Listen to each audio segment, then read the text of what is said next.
శుభమస్తు. అందరికీ నమస్కారం. ఈరోజు అహింస పరమో ధర్మ, సత్యం వద ధర్మం చర. గత వీడియోలో నేను చెప్పుకున్న జన్మానాం నరజన్మ దుర్లభం. మనము అనేక రకాల జన్మల్లో, అంటే 84 లక్షల జన్మల్లో అనేక రకాల దుష్కర్మలు సత్కర్మలు అన్నీ చేసుకుంటూ ఉంటాం. కానీ అది మనకు ఎరుకలో ఉండదు. ఏ పుణ్యపాశంగానో పరమేశ్వర కృపతో మనకి జన్మ లభిస్తుందన్నమాట, మానవ జన్మ. ఈ మానవ జన్మలో మనకు అన్ని సుఖాలు, భోగాలు, సంతోషాలు, ఆనందాలు, ఐశ్వర్యాలు, సంపదలు కలగాలంటే గత జన్మ సంస్కారాల్లో మనం చేసుకోవాల్సినవన్నీ ఉంటాయి. లాభ నష్టాలు, సుఖదుఖాలు, అనేక రకాలటువంటి జంజాటాలు, అవన్నీ కూడా మనకి జన్మలో మళ్ళీ దాన్ని కంటిన్యూషన్ చేస్తూ ఉంటాడు ఈశ్వరుడు. వచ్చిన వాళ్ళంతా స్వామి మాకు అది కావాలా, ఇది కావాలా, మేము ఎప్పుడు సంతోషంగా ఉండాలి, ఆనందంగా ఉండాలి, రోగాలు జర మరణాలు రాకూడదంటే అది ధర్మం కాదు. అడిగేదానికి మీకు అర్హత ఉండాలి. ఉదాహరణకు ఒక 10,000 రూపాయలు మనకు బ్యాంకులో నుంచి నెల వడ్డీ రావాలంటే మీరు దాంట్లో పెట్టుబడి పెట్టి ఉండాలి. పెట్టుబడి పెట్టుంటే వాళ్ళు మీకు వడ్డీ ఇస్తారు. అట్లాగనే మన జీవితాల్లో గత జన్మల్లో ఏదైతే కర్మలు చేసుకుంటామో దుష్కర్మల వల్ల ఏం రకాల సమస్యలు, జంజాటాలు, రోగాలు, శోకాలు, అప్పులు, బాధలు అనేకంగా రకరకాలుగా వస్తాయి. సత్కర్మలు చేసుకుంటే సుఖము, సంతోషము, ఆనందము, భోగము, సంపద, ఐశ్వర్యము ఇవన్నీ వస్తూ ఉంటాయి. కానీ ఆ గత జన్మల్లో చేసుకున్నటువంటి ఆ ఫలితాల ప్రభావం అనేది మన మీద ఎప్పుడు పడుతూ ఉంటుంది. భగవంతుడు భూమి మీద పుట్టినా, ఉదాహరణకు వెంకటేశ్వర స్వామి కలియుగంలో తిరుమల కొండలో పుట్టలో దాక్కున్నా కూడా గొడ్డల వేటుకు ఆయన కూడా దెబ్బలు పడ్డాయి. ఆయనకు కూడా తెలుసు ఆ విషయం. ఆయన భగవంతుడు ధర్మాలు వేరే, మానవ ధర్మాలు వేరే. మనం వాళ్ళతో పోల్చుకోకూడదు. అది పులిని చూసి నక్క వదేసుకుంది అన్నట్టు. మానవ జన్మని మనం సంపాదించుకున్నామంటే ఈ యొక్క కష్టాలు, నష్టాలు, రోగాలు, బాధలు, ఈది బాధలు ఇవన్నీ రాకుండా వాళ్ళంటే ఏం చేసుకోవాలి, అది ముందు మనం విచక్షణతో ఆలోచించాలి. నేను ఆ కొండకు పోయాను స్వామి, నేను వెంట్రుకలు ఇచ్చాను స్వామి, నేను ఇది చేస్తాను స్వామి, పూజలు చేశాను, పురస్కారాలు చేశాను, వ్రతాలు చేశాను, నోబులు చేశాను, దానములు చేశాను, ఇవన్నీ చూడండి. ఈశ్వరుడు నీ మనస్సు ఎలా ఉంది. అహింస పరమో ధర్మ అన్నాడు ఆయన. అంటే ఒక వ్యక్తి మనల్ని ఏ విధంగా బాధ పెట్టి హింసించి రకరకాలుగా మనల్ని కష్టాల పాలు చేస్తాడో అదే కష్టాలు, అదే బాధలు మన వాడి మీద మనం చూపించకూడదు. ఇది మొదటి ధర్మం. అహింస పరమో ధర్మ. అట్లాగనే మన సంకల్పాలు కానీ, మన చూపులు కానీ, మన మాటలు కానీ, మన చేతలు కానీ నిశ్చలంగా, నిర్మలంగా, దటబద్ధంగా ఉండాలి. అలా ఉండే వాళ్ళ తాలూకా మనస్సుని భగవంతుడు ఆకర్షించబడతాడు. కష్టాలు, నష్టాలు, రోగాలు కూడా తీసేస్తాడు ఆయన. ఎందుకంటే మనం ధర్మ మార్గంలో పోతున్నాం కాబట్టి.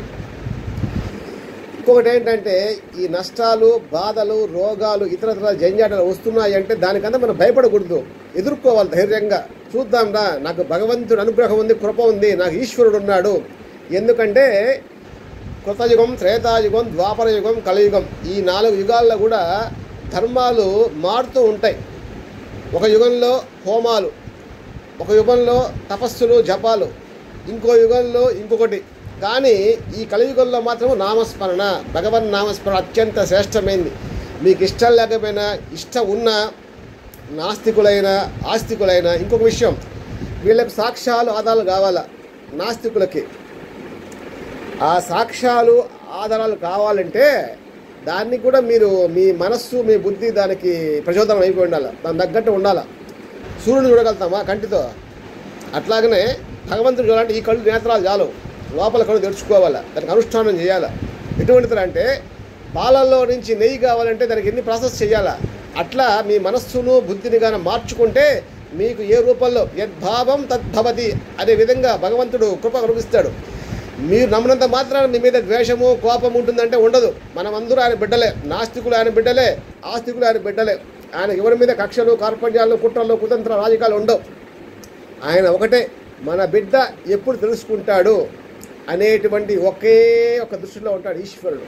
అది కానీ మనం తెలుసుకున్నామంటే మన జన్మ చరిత్రార్థం అయిపోతుంది. అదేవిధంగానే మనకి ఏ వచ్చినా, కష్టం వచ్చినా, నష్టం వచ్చినా, బాధ వచ్చినా, రోగం వచ్చినా, రుణాలు వచ్చినా ఫస్ట్ భయపడకండి. ఇది నేను చేసుకున్న కర్మ వల్లే వచ్చింది, ఇది నా మంచికే అని పూర్ణ విశ్వాసంతో ఉన్నంతలోనే తృప్తి పడుతూ భగవత్ చింతన అంటే భగవన్ నామస్మరణ చేసుకుంటూ ఏతత్ కర్మఫలం పరమేశ్వరార్పణం. నిద్ర లేచింది మొదలు నిద్ర లేస్తూనే బెడ్లోనే పరమేశ్వర త్రికరణాల గుండా నా చేత హింస చేయనివ్వక, చూపులతో, చేతలతో, మాటలతో, క్రియలతో, కర్మలతో ఎవ్వరికీ నా వల్ల అపకారం జరగకూడదు అని మొక్కుకోండి. తెలుసో తెలియకో తప్పులు చేస్తుంటే క్షమించి ఆ యొక్క కర్మ ఫలితాన్ని మీకు అర్పణ చేస్తున్నా. నాకు సద్బుద్ధిని, జ్ఞానాన్ని, భక్తిని, వైరాగ్యాన్ని ప్రసాదించండి స్వామి అని కోరుకోండి. ఇలా కోరుకోగా మీ మనస్సు అనేది శుద్ధి అయిపోతుంది. చిత్తశుద్ధి అంటారు కదా, అది శుద్ధి అయిపోతుంది. అప్పుడు మీ మనస్సులోకి కలి పురుషుడు దూరడు, కాముడు రాడు, యోగం సిద్ధిస్తుంది. ఆ యోగం సిద్ధిందంటే ఆటోమేటిక్గా మీరు ఇంక భగవంతుడిని ఇవన్నీ కోరడు. ఈ భౌతిక ప్రపంచంలో ఉండే సుఖ సంపదలు, భోగాలు, ఐశ్వర్య కోరడు. మీరు భగవంతుడినే కోరుకుంటారు. దానికి నిదర్శనం ఏంటంటే భగవన్ నామస్మరణ మీరు చేస్తూనే మీ కళ్ళల్లోంచి నీళ్ళు కలకలకల రాలిపోవాలి. అది కూడా సద్భక్తికరంగా కారాలి కళ్ళల్లోంచి నీళ్లు, ఆనంద బాష్పాలు. అలా ఎవరికైతే కాడుతుందో వాళ్ళు భగవత్ కృప లభించినట్టు లెక్క. కాబట్టి మీకు జీవితంలో ఎటువంటి కష్టము, నష్టము, బాధ, రోగము, రుణము జరిగినా అది మీ మంచికే అనుకోండి. భయపడకండి, ఇతరత్ర ఆగాయిత్యాలు చేసుకోబాకండి, సూసైడ్లు చేసుకోబాకండి, ఇల్లు వెళ్ళిపోబాకండి. ఫస్ట్ మనోనిబ్బరం, గుండె నిబ్బరం, ఆత్మవిశ్వాసంతో కలిసి ఉండండి. నేనే మీకు నిదర్శన. నేను ఎన్నో పడి లేచున్నా, భగవంతుడు నమ్ముకున్నా, ప్రశాంతంగా నా జీవితం సాగిపోతుంది దేవుడి దయ వల్ల. అంటే అన్యదా శరణం నాస్తి త్వమేవ శరణం మమ తస్మాత్ కారుణ్యభావేన రక్ష పరమేశ్వర అనేసి శరణగా చెందిపోవాలి. శరణగా చెందితే ఏ విధమైనటువంటి కష్టం వచ్చినా, నష్టం వచ్చినా, దుఃఖం వచ్చినా గుండె నిబ్బరంగా ఉంటుంది. మనోస్థైర్యాన్ని మనం కోల్పోం, ఎందుకంటే భగవత్ కృప ఉంటుంది కాబట్టి. దానికి మీరు నిత్య సాధన చేయండి. ఏమి సాధన అంటే ఇతరత్ర ఏ జంజాటలు ఏమి లే, సింపుల్గా భగవన్ నామస్మరణ చేసుకోండి. మీకు ఉన్నంతలోనే కాస్తో కుస్తో దానం, ధర్మం చెయ్యండి. ఎవరిని ఇలా అనబాకండి, వేలు చూపించబాకండి. ఎందుకంటే ఈ సృష్టిలో ఉండే, జగత్తులో ఉండేటువంటి సకల క్రిమి, కీటక, పశు, పక్షి, వృక్ష, జంతు, మానవాలు సమస్తము కూడా పరమేశ్వర స్వరూపులుగా భావించండి. సృష్టిలో ఉండే మగ జాతి అంతా శివుడి జిరాక్స్ కాపీలు, ఆడవాళ్ళంతా అమ్మవారి జిరాక్స్ కాపీలు. క్రీడించేది, భోగించేది, సంసారం చేసేది సమస్తము కూడా వాళ్ళిద్దరే. మనం ఎవ్వరికి ఏమీ కాం. అందుకే చెప్తున్నా, సంసారంలో నటించండి, భగవంతుడితో జీవించండి, జీవించే విధంగా తయారవ్వండి. అప్పుడు మీకు ఏం లభిస్తుందో మీకే తెలుస్తుంది. ఎందుకంటే కొన్ని అనుభూతులు మనం చెప్పుకోలేం. ఉదాహరణకి దాహం ఎలా ఉంటుంది, దానికి రంగు, రుచి, వాసన అంటే ఉండదు, అది అనుభూతి. అలాగే ఆకలి ఎలా ఉంటుంది అది కూడా చెప్పలేం, అనుభూతి. అట్లాగా భగవంతుడి కృప, అనుగ్రహం, ఆత్మజ్ఞానం అనే అనుభూతి ద్వారా తెలుసుకోవాలి. అది ఎలా తెలుస్తుంది? సాధన సాధ్యతే సర్వం చెయ్యండి. తెల్లవా లేచి రకరకాల పనులు చేస్తుంటారు. ఏది? మన యొక్క జీవితం కోసం, మన కుటుంబం కోసం, మన సంసారం, భోగభాగ్యాల కోసం. కానీ ఈ శరీరం కోసం కాదు, లోపల ఉండే జీవుడు, ఆ జీవాత్మనే పరమాత్మని ఎరుక మీకు కలగాల. దానికి ఏం చేయాలా? రోజులో మీకు ప్రశాంతమైనటువంటి సమయాన్ని నిర్ణయించుకొని ఆ సమయంలో మీకు ఇష్టమైన భగవన్ నామాన్ని ముందు సాధన చేయండి. లేదు నామస్మరణ చేయొద్దా?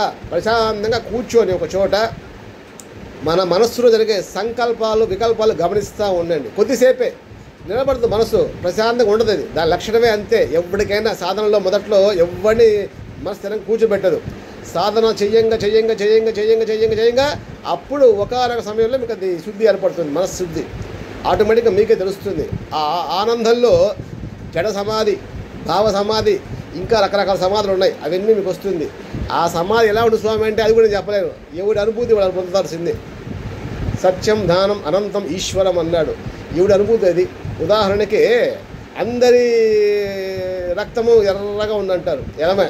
మళ్ళీ దాంట్లో A group, B group, O group, ఈ గ్రూపు, నెగిటివ్, పాజిటివ్ ఇన్ని ఉంటాయి. మళ్ళీ అట్లాగనే ఉంటాయి అన్నమాట. ఒక అనుష్ఠానం చేసేవాడికి ఒక విధంగా అనుభూతులు వస్తుంటాయి, ఇంకోటికి ఇంక విధంగా వస్తూ ఉంటుంది. కాబట్టి ఎవడి అనుభూతులు వాడేది. ఆ అనుభూతి వచ్చినప్పుడు ఈ దగ్గరలో ఉన్న సద్గురువులు ఎవరైనా ఉంటే వాళ్ళతో మీరు షేర్ చేసుకోండి. అందరూ చెప్పుకోబాకండి, ఇవంత రహస్యాలు, ఇవంతా దేవరహస్యాలు అంటారు దీన్ని.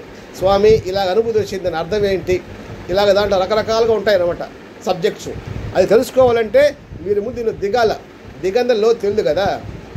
కాబట్టి ఈ యొక్క భౌతిక ప్రపంచంలో మీకు ఏది వచ్చినా ఈ భౌతికంగా కష్టాలు నష్టాలు దాన్ని మీరు ఎదుర్కోండి, భయపడద్దు. భగవన్ నామస్మరణ అనేటువంటి వైరాగ్యాన్ని ఎదుర్కొన్నారనుకో అవన్నీ కామ్ అయిపోతాయి, ఎవడైనా సరే. కాబట్టి దేనికి భయపడద్దు, భీతి చెందొద్దు, ఆధైర్యపడద్దు, ఆత్మహత్యలు చేసుకోబాకండి. శివం భూయాత్, మళ్ళీ కలుసుకుంటాం. శివానుగ్రహ రక్ష. అందరికి సన్మంగళ ప్రాప్తి సిద్ధిరస్తు.